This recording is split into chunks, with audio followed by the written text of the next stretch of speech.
Okay, we are back at it. We are in section 8 and we're going to talk about finalizing the logo and how to send a logo draft proof. So, finalizing the logo, hey, that looks great. Let's maybe do something along the lines of, oh, I don't know, maybe turn it that way. Okay, perfect. Now that we have this the way we do, and we have everything all grouped up and we can just basically keep it like that, we're going to want to send it off to a client or the flower people or whoever, and they want to look at it. But as is, this is our idea, our concept, and therefore it kind of belongs to us until we finalize any sort of financials with regard to payment contract and so on. But let's get a proof out here, and I'll show you how we can do this really simple and easy. We'll just get a color of black. Go OK, and we can then go proof in big letters, and let's just make it something easy like Arial. You go up to your fonts, click in an AR. Arial is going to be right there available. And then, of course, 40 points. Let's make that, oh geez, 200. Enter. So that's huge, okay? And we're just going to stick that over there, and then we're going to send it out. No, just kidding.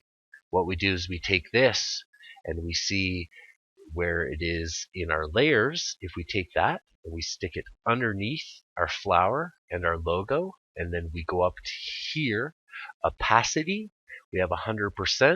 Let's set that way, way, way down to like even more, 10, 9%, just to where it's kind of like that behind it. In fact, that's even still a little much. We're going to bring that right down to where it's barely even noticeable. And even if we want, we're right here at our colors, we can even lower the color to get it a little lighter because it is black. And then perfect. There we go. So you can slightly see it in the back. And this way, if somebody takes your logo as is like this, they're not going to be able to cut it out too easy because you got all that stuff in the back. And just, what we can do is we can copy that and we can paste it in place, maybe bring it up here to where it just touches over on those two top ones, and stick that, which would be already done on its own layer on top of that. So you can kind of see there that it just covers over that tip right there. And this just allows people to know that it's a proof. And, even if we paste that one more time, we could just maybe bring that down there, put that ever so slightly underneath the logo, and we're set. Let's export this out so somebody has something to look at. We're going to export it. Now, a JPEG, good. File size small, quality not so good. A PNG, on the other hand, is a little better. File size is bigger, but we can always optimize PNGs if we want to. Let's just go with a JPEG for now, just to send out this basic idea, and we'll just put it into our folder. We'll call it flower underscore proof underscore v1. Now I like to use underscores and separate file names, because what we have is we have the flower to represent the logo, underscore a proof of it, and it's a version 1 proof. We simply export it out. We have our settings here, and we have our quality, medium. Let's just leave all the settings as is because they're pretty good. Resolution is 75, which is nice. As I say, 300 for print, 75 for everything else is perfect. Okay, great. Now we can go down here and we have our flower proof as a JPEG. Open it up, and wonderful. It gives us a basic idea, and once again, the quality isn't that good, but it's sending out an idea and it's giving you a basic idea here of what we're looking at. Let's just take that, export it out as flower underscore proof underscore v2. 2. And this is going to separate them because we're going to make them a PNG. As long as it's a different file name, it lets us know it's easier to recognize.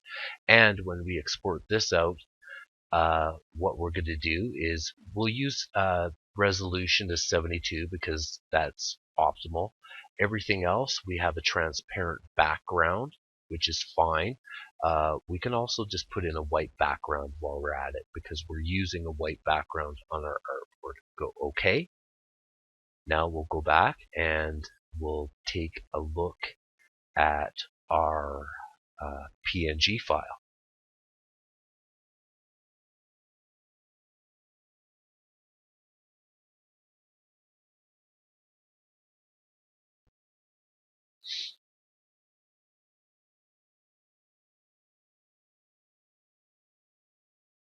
Okay, so let's have a look at that PNG, and you can see better quality. Nice, we've got a proof ready to send out. Now, there's a few ways you can go about doing this. You want to get this to your client, so you can maybe post it to a Google Drive, give them a link, and email it off, or you could post it on your own website and send them the link to that.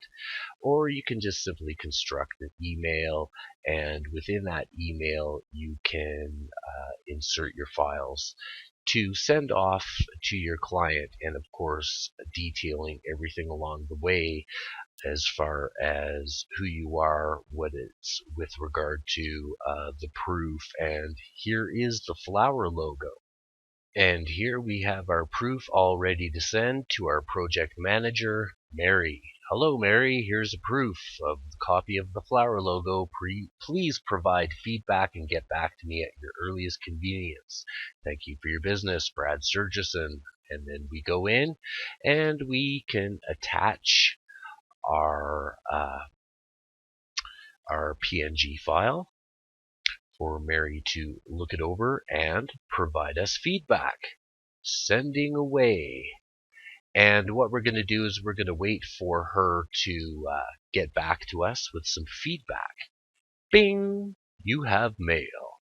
And, well, according to our mail, it's going to tell us that she would like the flower to be lighter. So we can just go into what is the master file. And remember, we sent a PNG, not the master Illustrator file. Those will keep. And we can go in, ungroup them, take the flower separately, and maybe we can use opacity. We can lighten that up, see how that looks. We can just give that a little try. You know what? That looks wonderful.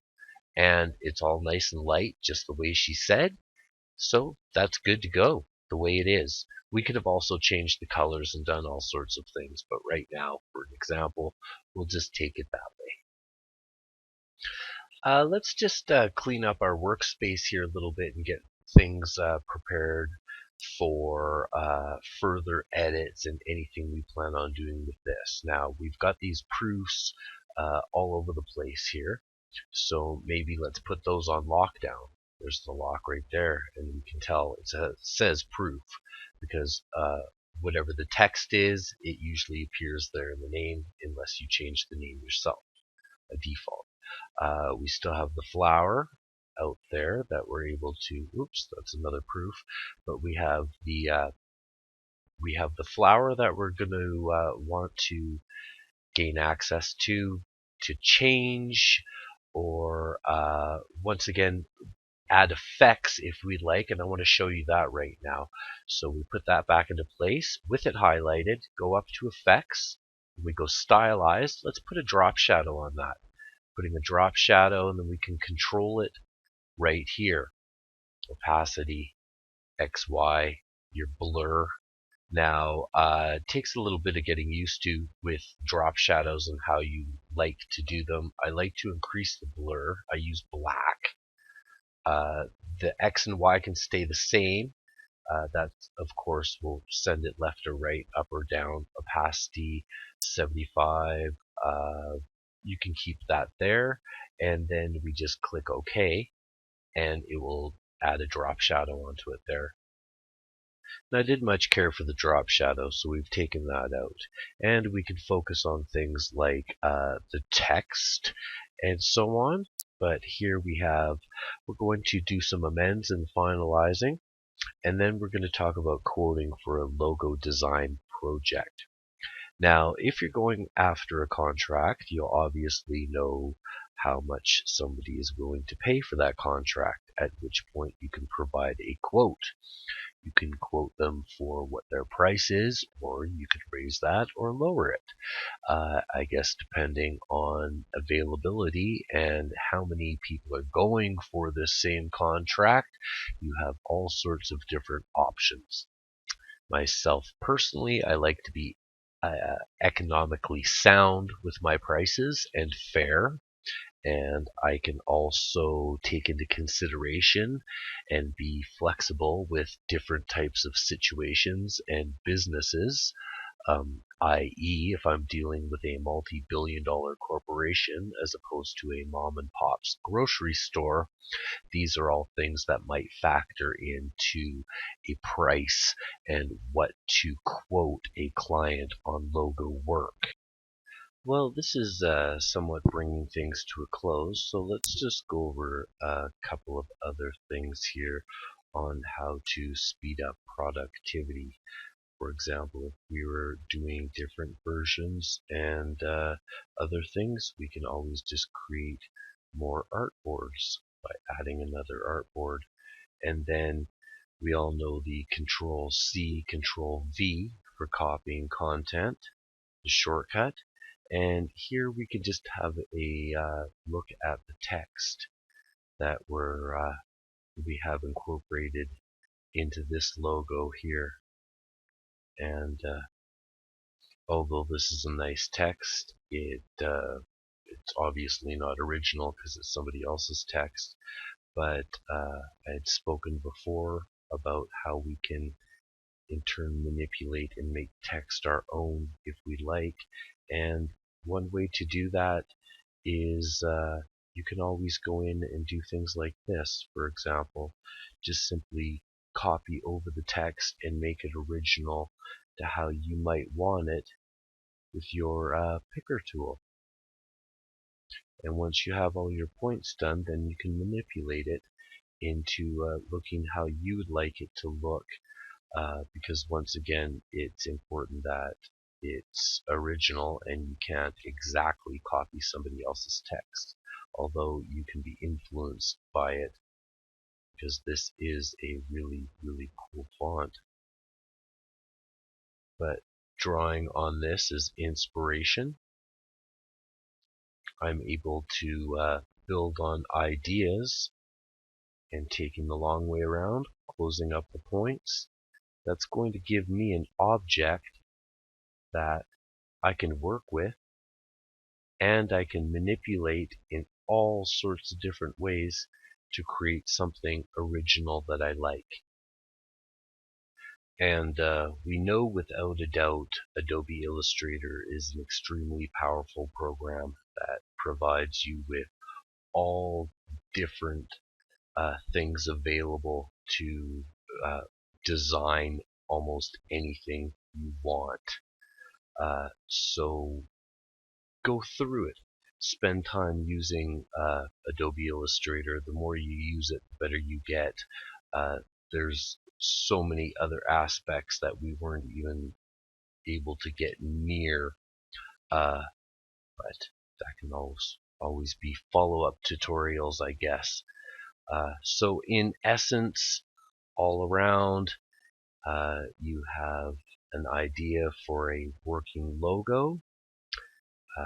You have information pertaining to what the client wants, directives, feedback, your master file here with your proofs, and any sort of other edits that need to be done with this can be done. You can also just make sure to save it as a different copy, underscore it version 2, and then of course just start working off that version 2 copy you always have the version 1 archive that you can go back to. Let's do a quick Q&A rundown of this section. Now, what tool did I use to make the flower lighter as per request by the client? Was it the text tool, the opacity, or the fill? Well, if you answered opacity, you're right. The opacity sets the transparency of things. That way, I'm able to make it lighter or darker, and I'm also able to make it see-through. Now, let's discover. Now, when sending my logo ideas via email, is it a wise decision to send the master Adobe Illustrator file? No, it's not. Until all financials are sorted out, you should keep the master Adobe Illustrator file for yourself. Simply make a PNG or JPEG and send that along.